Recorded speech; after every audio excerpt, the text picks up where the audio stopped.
Good evening. All my name is Dion Joyner Williams. It's like a tribe called Quest. You have to say it all together. And I'm reporting to you live from my Bmore project. What's the 410? Now, just to give you a little context, my Bmore project is a civic social movement that started in 2017 with the idea that there was no one better to tell Baltimore's story than the people of Baltimore. And we do these My Bmore Project 410s just to stand in between the gap of the news and information that we can use, as well as the positive stories that we could really use for our spirits. I'm also the Chief Energy Officer of Audacity Group, which is a global brand marketing shop where we facilitate bold conversations that lead to sustainable solutions. And last but not least, how this all comes together, I am the author of That Part, What Some Know But Won't Tell You About Motherhood, which is a diary and a declaration of finding your inner voice and using it for your children's future. Today, I'm being joined today by Nneka Nnamdi. Now, I had no concern that we would get this conversation started because I'm like, damn it, I'm on the phone with an engineer. And if there is anybody that can figure this shit out, it's going to be Nneka, and we have.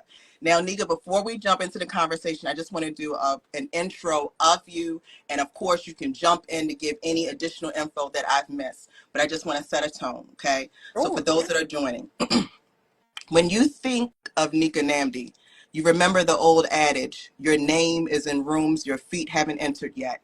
Nneka has empowered the minds of Black youth, professional, and Black women specifically when it comes to navigating the tech world and federal defense contracting. Nneka got her start with Lockheed Martin while earning her degree from Morgan State in Information Sciences and Systems. Nneka has spent the last 20 plus years as a systems engineer, using her knowledge of smart technology as well as database and cloud computing projects. She's able to work with her founding Fight, Blight, Bmore. She's self-described as the techno artivist, which I love, and tackling Baltimore's biggest problems, which is the dilapidated and unsafe and vacant properties that are throughout the city. Nneka of Fight Blight Bmore is developing a smartphone app through which Baltimore residents can report blight and properties. Today, we're speaking to her to get the 410 on the fact that Baltimore is this Black tech hub, but she's better at providing context and what exactly that means for Baltimore. Now, Nneka, I know that you're all serious and want to jump right into the meat, but just if you can please just let us do a little My Bmore top 5 speed questions for you real quick, just to Sure. get a little. All right, thank you, ma'am. All right. Just say the first thing that comes to your mind. Don't think too long. Texting or talking? Texting. Crab cake, fried or broiled? Fried. Favorite city in the United States besides Baltimore? New Orleans. New Orleans. Nickname your parents used to call you? Kia. Kia. Name one song that you throw on when you're trying to get pumped, trying to get amped. You're taking yourself out of a dark space. Oh. I would say Lil Kim Hardcore, the whole album. All right. How long does it take you to get ready? For what? Wow. No one has ever asked me that. If I say, Nneka, we got to go somewhere and we're going out to eat, it takes you what, 20 minutes, 40 minutes to pick out what you're going to wear, put it on and get out the house? Uh, if we're just going out to eat, 30 minutes. 20, 30. Okay, there we go. You threw me with this one. If you had 25 hours in a day, what would you do with that extra hour? Sleep. Restoration. I know that you're going to get into that. Nneka, let's just jump right into the conversation. Can you please set us up and how I love the way that you give context to how we found ourselves after COVID-19, the United States taking a step back and looking at what their fingerprint is with the manufacturing of all things tech. Hit it. Sure. So one of the things that probably began in the 1970s, and it's no coincidence that this is the same time that unions begin to really accept Black people, existing white unions started to really accept Black people into the unionized labor movement, despite the history of the Pullman car porters organizing, despite the history of multiracial organizing of sharecroppers in the Deep South. It's the 70s when you really start to see the unions start to accept more Black workers into its ranks. And at the same time, you see the beginning of deindustrialization of of America. And the primary reason for that is post the civil rights movement and post this beginning to see the acceptance of Black people in unions and in these unionized jobs, there's a realization by corporate America that it would be much easier to exploit Black and brown labor in outside of the United States. It's not going to be as easy to do that inside the United States. And so for the profit, for their profitability, because that's what capitalists, industrialists, imperialists, and colonizers are about. They're about money, and money by exploiting the land and the labor. They begin to move manufacturing of all things, including technology components, overseas, right? To whether it is to Thailand, whether it is to China. Mexico Yeah. or Yeah. Central America, whether it is into places in Africa and India. And so over time, between 70 and today, you see a deindustrialization of America, particularly in American urban centers, and to a lesser degree over time in rural areas in America too. You see some moving of manufacturing to suburban areas, but ultimately see it moved offshore.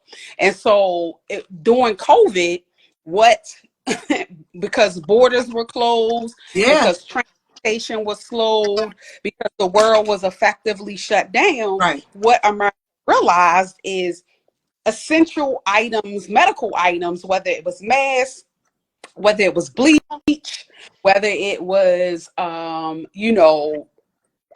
COVID test, many of these things were not being manufactured inside the United States, and scaling up or shifting existing manufacturing operations in the United States to produce these essential goods was not as easy as the American government thought. And so they had a realization that in an emergent situation, in a wartime situation, in a natural disaster, if we needed essential items We produced, can't do it. much of we wouldn't be able to get because it's in China, it's in Right. India, it's in Right. Guatemala. And so the decision was made that America really needed to turn in internally and figure out how they could focus, how the government could focus on supporting increased manufacturing, particularly around medical devices, but also around tech devices, whether that is circuit boards or motherboards, or cybersecurity technology or cloud technology, much of which again is being produced offshore. And so Congress got together and put together this CHIPS Act. Chips Um, Act. Yeah. Okay. I've and heard CHIPS this. Yes. What Act is this? is designed, it's like $20 billion that is supposed to be deployed to 30 plus regionally designated tech hubs, of which Baltimore applied and is designated as a tech hub. And it's Baltimore, but it is the metropolitan statistical area, which Okay. it includes Baltimore City, County. Okay. It includes parts of Howard, I think parts of Anne Arundel, and parts of Harford County, the region, right?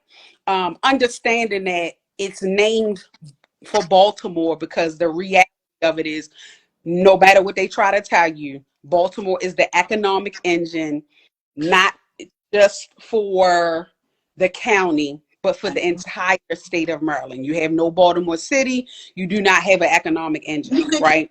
can I And so, ask you, can you sure. elaborate, and not saying that this is your lane, but even when we start talking about DMV and people start joking about Baltimore City being so quick to separate ourselves, but it's not a thing of separating, it's truly understanding the economic engine that we are. Can you give more context to Baltimore City proper, what that means? So if we go all the way back to the colonial times, that although Annapolis is the political center, right, is the political capital of Maryland, the reality is, as a port city, as an old world colonial city, as city that a port that was one of the largest Yep. working ports in the 18th, the 17th, 18th, and 19th century, and was a place where many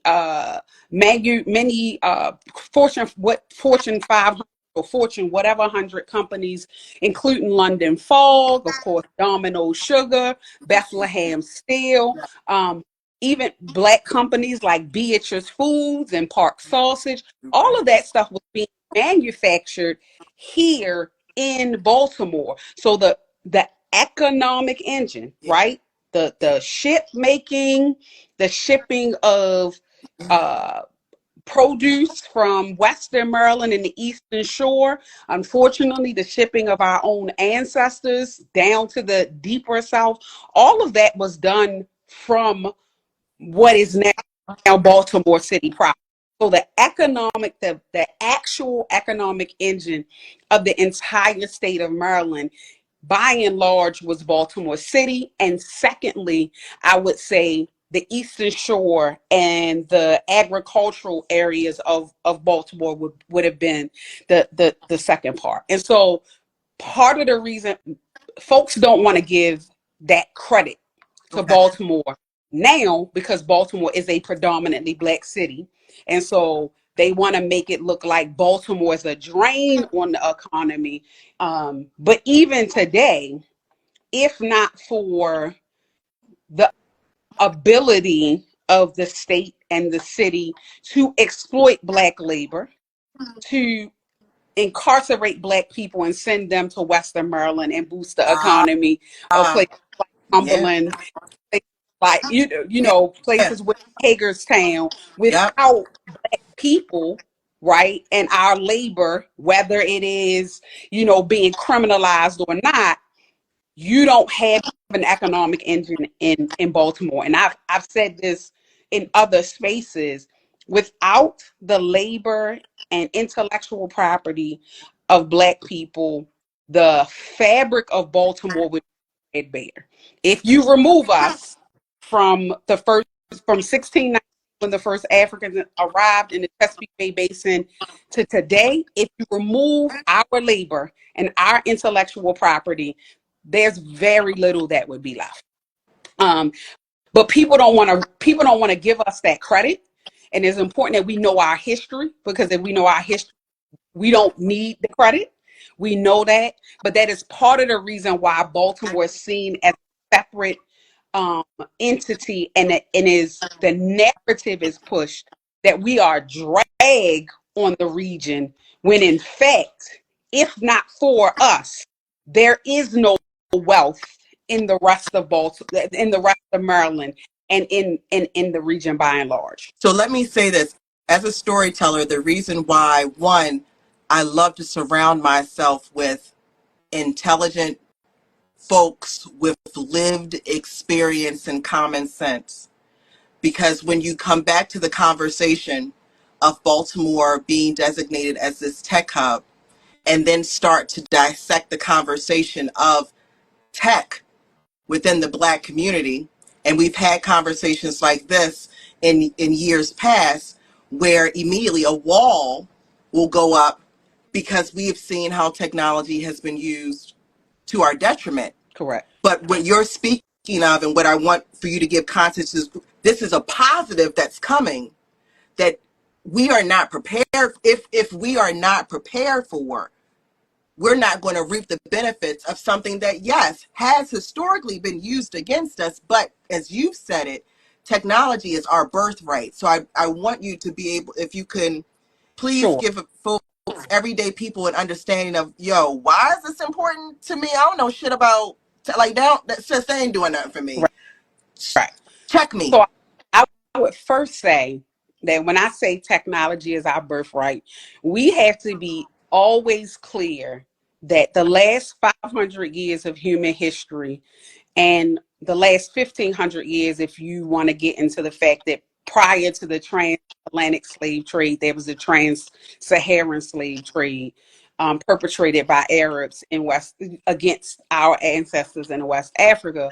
Prior to that, there is 8,500, 8,000 or so years of documented human history in West Africa and East Africa, Central Africa, and North Africa of our ancestors being scientists. The first doctors, you're talking about Imhotep, you're talking about Amos and his algebra, you are talking about the brother Tarif, who gave the Europeans the notion of tariffs, and that's where the word tariff comes from. The name Tarif, the name Tarif. The first Caesarean sections. There's a whole story about You said the scientific method, like we had the something to do. scientific method. When we say fuck around and find out, for lack of a better term, this is how we observed the cosmos. If you look at the sacred city of Ile-Ife in Nigeria, it is laid out from, if you look at it from the sky, it is from the space, it is laid out along the patterns of stars in the sky. Our ancestors were scientists, point blank, period. The first C-sections were done in West Africa before the folks in Europe even understood, how to do surgeries of those kinds. If you look at the Lunda geometric patterns, they look like QR codes, and they were used to communicate. If you look at if you tie that to the quilts that our ancestors Yes, made during their yes, the enslavement, patterns, yes, that had patterns right. and told stories about how to get the freedom or about your ancestral lineage. I got This chills, is the Nneka. sign. Yeah, this is the science. Even the cell phone that we are on, it is very clear. That is very important for understand the basis of binary code, for which all computer code, all software is based on, comes out of Nigeria, or what is now called Nigeria. It comes out of the Yoruba people and their spiritual divination practice called Ifa, which is based on doing divination with a series of bits and bytes. Period. The end. So when we have been taught to be disconnected Yeah. from our scientific understanding, but it's there even post enslavement. George Washington Carver, you name all the black folks, Katherine Johnson, the folks that the first cell phone, like anything that is technology, whether it is cultural, whether it is computer, whether it is spiritual technology, any sort social technology, any sort of technology, we have always been at the forefront of it. And that is why I say it is our birthright. And again, that is why it is very, very important for us to understand our history, because when we understand our history, we know that what has happened to us in the last 500 years in particular is a disruption. Like this is the reason why we love Wakanda, because we get the view, as someone said, of an Africa interrupted, of our ancestry and our ability to produce Right, uninterrupted by right, by. right. I hear you. But it is our birthright. Technology is our birthright. When we go in these spaces, we need to be clear about that, so that we are speaking from a position of power. When they try to bring that data and want to act like we don't understand, how the data is being used. And we know we have organizations like Data for Black Lives that are teaching us how data is being used, how data can be used for us to empower ourselves if we are collecting, analyzing, and reading our own data, and how if we continue to allow uh, institutions of our enemies to use data against us, what will happen, like how it's being used in policy. So it is our birthright, and we need to be engaging in it and using it today, because if our technology, if we had if Baltimore, for example, had focused on supporting the ingenuity of the Arabs, then Peapod as a tech service could have Uh, been called A. oh, Like, this is, yeah. instead of criminalizing it I, and not investing in it, if they had supported our social technology, then where would could it's possible that the Peapod headquarters could be in Baltimore if they had supported the hackers, the hacks, instead of criminalizing it. Then the headquarters for Uber could be Baltimore, and it could have been called hacks. But because they specifically criminalize our social technology so that they can then exploit our labor, whether it's in prison or in their corporations, we are both disconnected from our rich history as people doing commerce with complex and more equitable economic systems, but also it causes us to disconnect from this notion of technology, like, oh, that's white people stuff. No, it's not white people stuff. and let's stay on that. So in understanding, I'm looking here, $70 million is being applied through. So in understanding and giving credit to the Baltimore Greater Committee, being the first run to actually get this accreditation moving and having to galvanize, businesses. I want to understand, what is there a plan, or what should we be looking out for now? Like, once you start throwing out money terms, Right. how do we benefit? What am I supposed to be doing right now? So the CHIPS Act, just for context, the CHIPS Act is $20 billion over a certain number of years for the 31 designated tech hubs, of which Baltimore is one. And then the first tranche of money that those tech hubs are able to apply for is the $70 million.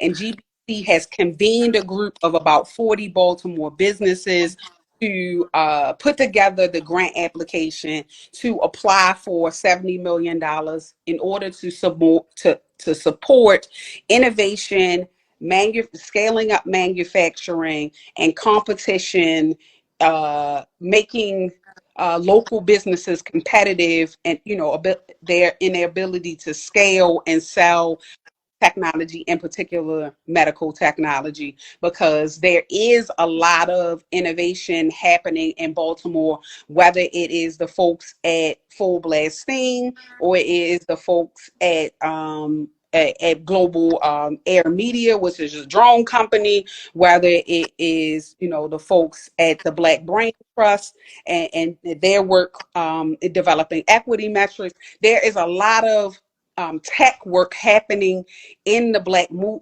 community. There's a community data hub that is being developed through B City. There's all of this stuff going on inside our community uh, that is not is underfunded, frankly. But Mm. also in the wider community, that if there are other, there are some other with things being underfunded as well. So GBC has convened this group.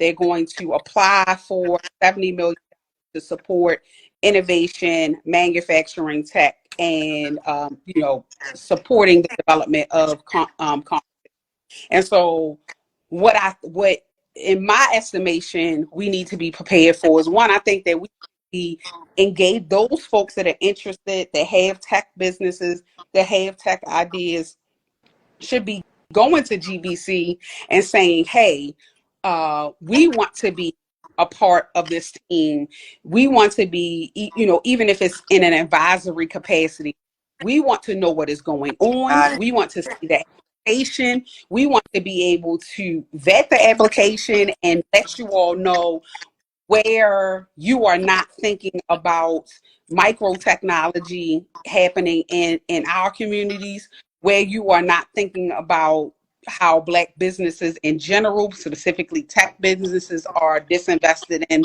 or not, appropriately invested in.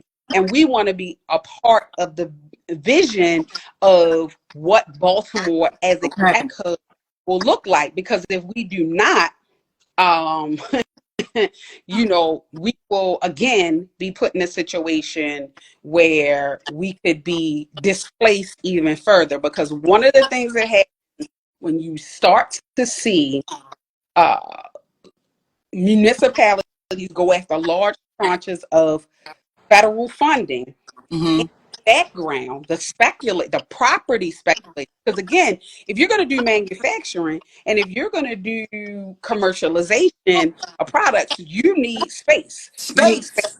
You need space. Right. Right. Right. Yeah. Bring us You need, home. Yep. Uh-huh. you need space to do it, right? To do the actual work. And then you also need space for workers to live.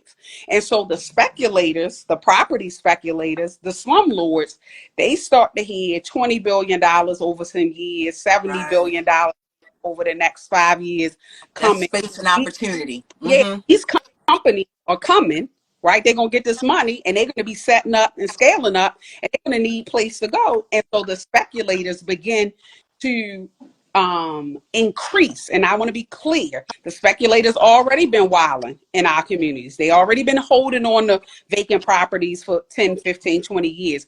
But what they will do is begin to increase their acquisition of properties, in particular in neighborhoods and in places that are co-located with transit.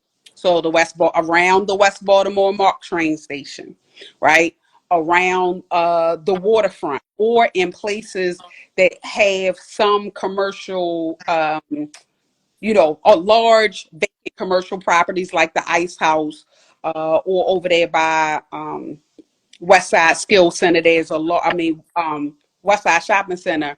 There's a large building over there, or all of these vacant school buildings. So that primarily sit in our communities. So they'll So wait start. a minute, Go ahead. Nneka. Let me wait. Let me. So Project Core. Hmm. I'm listening to you as you speak, and I'm thinking about the space, Hmm. vacant Hmm. housing, blight, Hmm. what Baltimore is rich in, Black Butterfly, tax sales, keeping Big Mama's house. Can you? What is Project Core? What does it mean? What has it done? What should we be looking out for?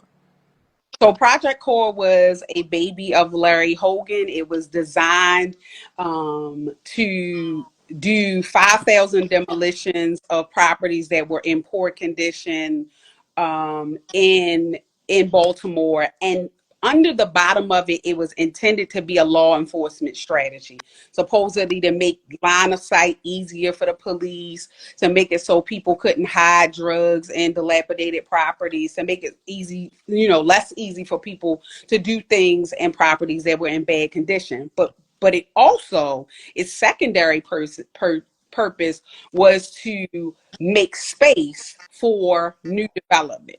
So if we start getting rid of blocks and blocks and blocks of properties, of existing structures, it makes it easy for what to be built: warehouses, apartment Warehouses. buildings, um, office space. And Yeah. so Project Core was primarily a demolition uh, project, right? Under the control of the Maryland Stadium Authority. Now, its positionality has shifted a little bit under the new administration. Okay. So now there is more money in Project Core for stabilization. There's more money Okay. in Project Core for redevelopment.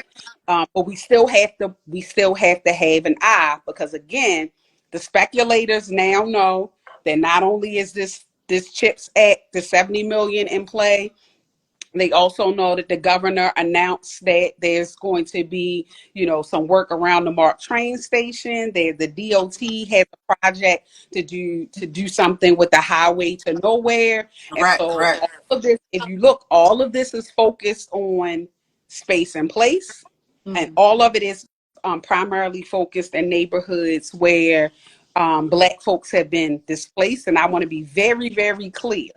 Gentrification is a form of genocide. And this is not to say that we should not want dope stuff in Black neighborhoods. Okay. However, gentrification is based on middle class white ideals of what a neighborhood should be. And I would say to us that that is not necessarily, that is not what our ideals of what a neighborhood should be. I And see. what gentrification effectively does via speculation, via slumlording, via corporate property, large corporate property purchases and demolition, is displace people, whether they're displacing them to other, far flung places, right? Edgewood, Columbia, all these got other kind of places where people think they're getting a better life, Right. but they're also disconnected to, the cultural framework of our people, but also to jail, right? By criminalizing people, you send them to jail, you disappear them, Disappear. and Wow. in many cases, because of the conditions in communities, whether it's the lack of grocery stores, the inability to get the transit, people's lives are cut short, so they die. And so you, for example, in Harlem Park, have something like 2,000 parcels, 2,000 individual properties, and something like 40% of them are either vacant, abandoned, or are vacant lots. Well, we have to ask ourselves, where Damn. are where are the people? Damn. Yeah.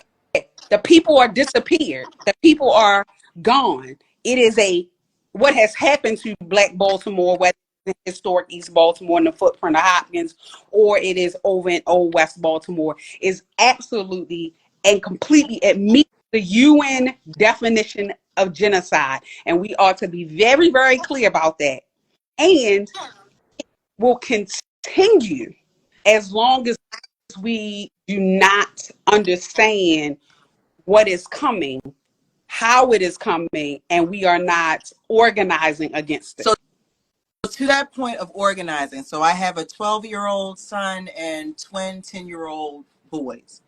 And it has been since the pandemic, um, where even I started to understand how lucrative, how much of an opportunity it was in this tech space, but not seeing as many Black and brown babies in this area. Then again, during the pandemic, working with people like Jonathan Moore, I'm like, how are we talking about the opportunities of tech if we're still talking about a digital divide? So I'm like, how are we talking about the tech opportunity when you talk about some of these camps, which I would love for my son to take part in, but you're talking $600, $1,200, type of investment. So Nneka, can you give your suggestions if you were sitting down with your sister friend, your cousin, about, look, I understand what situation you're in, but I need for you to have a forward vision here. Like, how do we position ourselves? So if you're in a situation where you do have some resources and you can afford to send your children to camps that are focused on coding, or focused on robotics, or focused on cyber, I suggest that you do so. We also have the Black Robot Project, which does no cost or low cost training in AI, in robotics, in 3D printing for young people, and they are actually working on developing a 3D robot to display in either Old West Baltimore or in Park Heights. So if you can afford it, hey, go out to Howard County for the Howard County Community College has wonderful courses. They are very expensive for the summer, but if you can do it, go ahead and do it. If you can't do it, check out the Black Robot Project, check out Full Blast Steam, check out Black Girls Who Code, which I believe is at Reverend Hathaway's church at Union Baptist. Check out programs that are in the city that are low cost or no cost to kind of introduce your children to the tech fields. But I secondarily would encourage, and probably more important, right, would encourage us to stop denying the real importance of these construction technology jobs. And by construction technology jobs, I mean everything from bending copper to electrical, plumbing, to installing solar panels, to all of these things that are required to build new buildings or Yes. rehab buildings. We need to Do start it. throwing up that we got to learn how to throw up that drywall. We need to learn how to tape in mud, painting, Wow. all Okay. of the tile work. All of these skills are necessary. We need folks in appraisals. We need folks in home inspection. We need realtors, obviously. But all of these jobs that are considered working class, that Right. sometimes we look those Mm-hmm. down because we got these little degrees and whatnot. Baby, that degree in liberal arts Talk ain't about it, going. Nneka. It's not going to do it. There right now, there are apprentice welders coming out of programs making 80 stacks, and that's not counting overtime.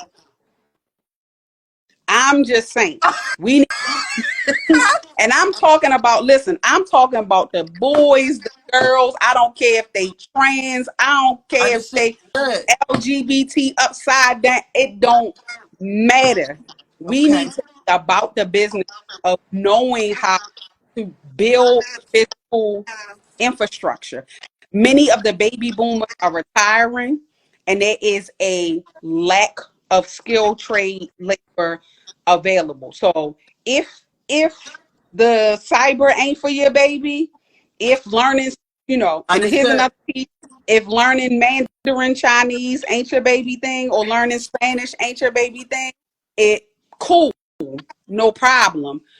But your baby thing might be bending that copper because Understood. they making good money they making good money bending Can copper. you They make give me context, Nneka? You mhm, I saw one of your articles, and it was one. I don't want to miss your point about with our Arabbers, how that could have turned into something, how with our hacking, how that could have turned into mhm, something. The fact that right now, when it comes to resilience and ingenuity, that is something that we have like breathing, but it's actually shaping your frame of mind to knowing that, wait, this is something that translates, but mhm. I don't want to miss the local food production, Correct. the clean air, water, the climate resilience. Like you gave me a way of looking at things that after the pandemic, I'm like, oh shit, we how are we preparing ourselves? So please, can you get some context there of If you cannot feed yourself as a people, we have a problem, right? And we know that many of us live in food deserts and under food apartheid. I'm sorry. Deserts are naturally occurring. Food apartheid is created by policy. And that's why we stopped using okay, food deserts and we started using food apartheid.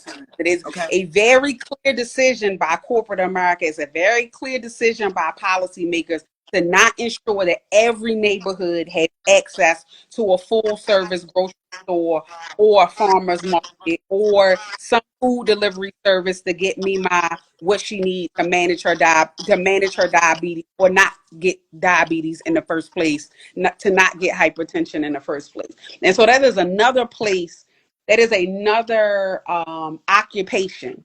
We have allowed these people to have us think that our agricultural, the very thing that they came to Africa to snatch, one of the very things they came to Africa to snatch us up for, our ability to produce rice. We were master rice agriculturalists, right? Our ability to grow watermelons, master watermelon agriculturalists. We have allowed them to make us think that that is country, that is poor, that is lowbrow, because they knew if we could feed ourselves, then we could control our own destiny.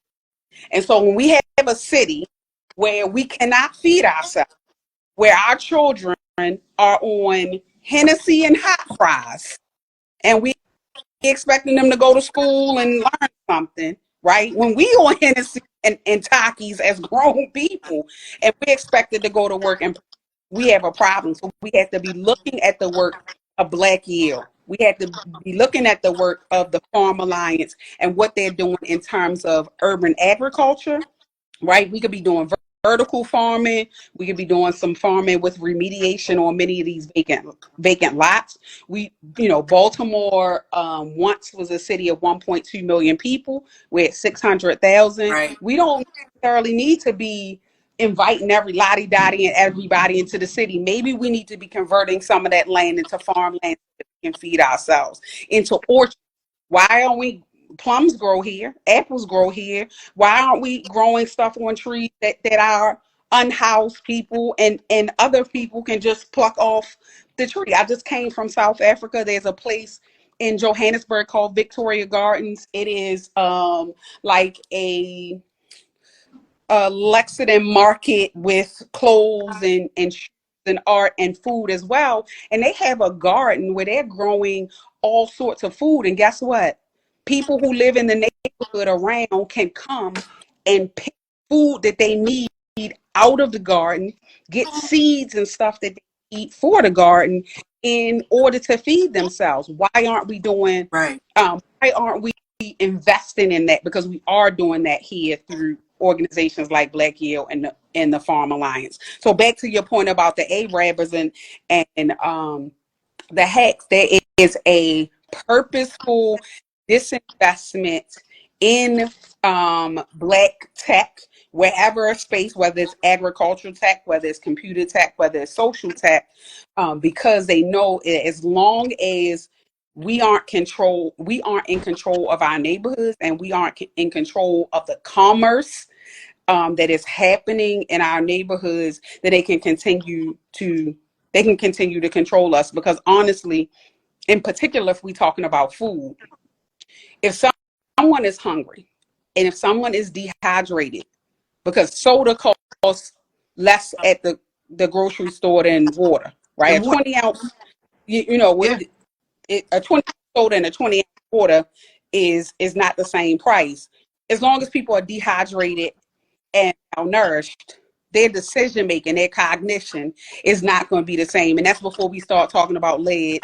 And that's before we start talking about the generational trauma. That's before we start talking about what happens in your brain when your trauma is not healed. If we're just talking about the food and water, if we're just talking about the heat island and what happens when you hot and you got asthma and you can't breathe, we have a lot of work to do in order to control what is happening in our communities. And one of the things that we have to be very clear about, and there's been a lot of diversity, equity, inclusion. My brother, Dr. David Fakunle, asked one time, included into what? What are we seeking included into? No, we don't need to be included into anything Correct. but the healing and correction in our own community. And that starts with controlling the land, right? That starts with growing and controlling our food and water source, and we need to be planting trees where we can. And all of that boils down to have to be involved in policy making. We have to know what happens when $20 million trickles down to $7 million, trickles down to, tech hub, and what kind of tech is going to be developed, and where that money is going to be going, where the tax revenues from that is going to be going, how that can be redirected into our communities so that we can self-determine and so that we can build a brilliant future. Because to be clear, so goes Black Baltimore, so goes the Black world. And I don't think that people really understand that. But this place in the scheme of the diaspora is the seat of the abolition movement. It is the seat of the civil rights movement, and it is the seat of the Black Power movement. And if when we understand our history in Baltimore and what our ancestors and elders did here in Baltimore and in Maryland, because we can't leave out the folks on the Eastern Shore, Dorothy Right. Richardson getting down there, Harriet Tubman, and the connection to Baltimore and Frederick Douglass. When we understand those things, we understand that what we do here dictates. And this is why we're under attack. This is why they always messing with us, because we always are putting up resistance. So let me say this to you, Nneka, and this is, and I'm going to give the final word to you, and frame it this way. One thing that I've always said is that you cannot tell the American story without Baltimore being the period at the end. So I mean, it's impossible. Two, if the United States were an experiment, which it was, then Baltimore would be the control. The fact that you can give the antidote and everything else to everybody else and their grandmother, but Baltimore has what it takes within itself to shake up your whole research. We can throw your entire shit out the window based on what we do, which is why we are the social impact capital of the world. Mm-hmm. I want to come back to a point that you made, which is why I even push with the hashtag #MyBmore.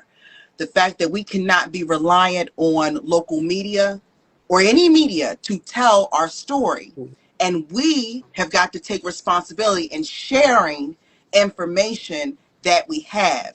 So I like the fact that you say, okay, we got to go beyond this engagement, because as a storyteller, I feel like you can use words so much that you strip them of their meaning.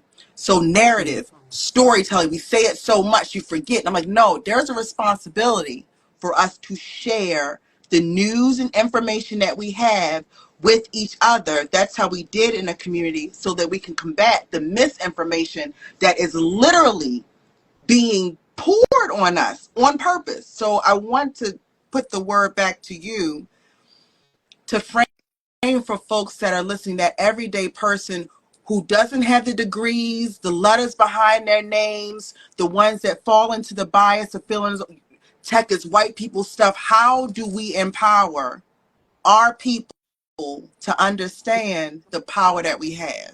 So I think one of the first things that it is, and it is a tough push, but one of the first things that folks can do is to learn your own family history.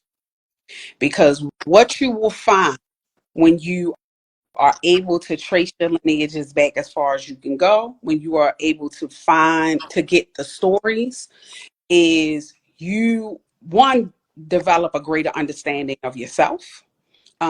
So for example, I am the person at parties that mixes drinks. I never understood this thing about why I wanted to mix drinks and take care of the imbibement, right, in the party, until I heard the story that my great grandmother bootlegged liquor. I was like, oh, 1+1, Yeah, 2, yeah, right? yeah, When you understand that your grandfather had a little stand and your grandmother, yeah, sold clothes or did whatever, it informs, it yeah. helps you understand yourself, and it also helps you understand what was happening in their time, get the general history. And so that's very important for us to really start to learn our family history. And yes, it can be difficult to have these conversations because some of our elders are deeply traumatized by things that they experience. And sometimes we need to get that that family therapy piece working. But it is necessary for us to understand our positionality in the world, to have Good that point. family history. The other piece is understand understanding that technology is all about the development of tools to make human life um, better, more so that we can have more space to think, so we can have more space to rest. Anything that fits into that, so that we can have society that works for the betterment or community that works for the betterment of everybody in the community. So we have to look at technology from that. And if we look at the Mm. as a tool for liberation, right? A tool for forward movement of people across the different areas of life, then we'll understand that it's not white people stuff It's not. at all. Like hip hop was a form of communication technology, right? Whether it's the clothes, whether it is the actual music, whether it is the movement associated with the music, all of those things communicated, told stories, gave us um, some proverbs and sometimes the whole parable Oh, necessary to navigate what we're experiencing here, at least hip hop at its origins, less so now. But again, no sexy red. We ain't going to get none of that. Okay, good, good, good. Like, it's an example of what happens when we allow other people to take our technology and monetize it for their profit when it is intended for our spiritual and social elevation, right? So we have to look at technology different. We have to know our family history. That'll help us know our community and the history of our people. And then we have to look at technology as a tool, look at the data as a tool for liberation, a tool for understanding our positionality in the world. Because again, all of this stuff is a global struggle. What is happening in Uganda, in the Congo right now, it is time we have to start thinking. Don't replace your cell phone every time. Every time you just replace a cell phone just to replacing it, understand it is an African child. There's an African person working in a cobalt mine somewhere for no cent a day or for 2 cents a day or for nothing, right? Or living in a war zone so that we can enjoy having this conversation and putting this information forward. So if you got to get a new cell phone, cool. I But got just because Apple put out the iPhone it. 17,000Z, don't mean you got to run it. Don't mean you got to run and get it, or that you got to go get the new TV because Walmart then put it on there for $50. So we have to understand that this is a global struggle, um, and it is all tied. It is all tied to the land, which is tied to place and space. And so, as much as we can preserve, we have lost from 1910 to 1990, we lost something like 100 billion acres, some 100 million acres of Black owned land, mostly in the agricultural South. It's a ridiculous number. We What? lost 90%. 90% of the land that our ancestors were able to acquire in the years in Reconstruction and post enslavement is now gone. So the other thing that we have to do is whatever properties we own, and I don't care if you think it's a slum, I don't care if you think it's falling down, it's a piece of trash. I guarantee you the slum lords want it. I guarantee the speculators want it. And so we have to be about the business of securing whatever property that we have. And so you got to make sure that your folks got an estate plan. You got to make sure that them property taxes are paid. You got to make sure that the ground rent is redeemed. You got to make sure that it's a roof. Like these are the things that we need to be talking about at Thanksgiving. Don't stop showing up at your grandmother's house with containers to take food home. If you want to show up with a container to take food home, make sure you putting $500 in a hand and asking, hey, is them property taxes paid? Come Here on. go that 500. And do you need help with your homeowner's Water tax bill credit? and stuff. Uh huh. Yeah, do you need Yeah. Yeah. help with that? And as we are purchasing property, we need to be considering y'all got to stop. I'm gonna say it. Stop running out Carroll County because them people paid $100,000 for that house 30 years ago. They about to sell it to you for $700,000. They about to take that $700,000. They're gonna buy 3 houses in the city in the same In the neighborhood city. you don't want to live in. Push and that is going to cause, and they're going to renovate it. They're going to cause your grandmother tax assessment to go up. She's not going to be able to pay them taxes, and she going to be in tax sale. So they done bought 3 houses around the way, and a house in Florida, and a house on Eastern Damn. Shore, off of you, and you living out Carroll County. You're living out there. You miss a mortgage payment. You in foreclosure, and your children are in schools where you hate them, and they're Damn. destroying their self-esteem.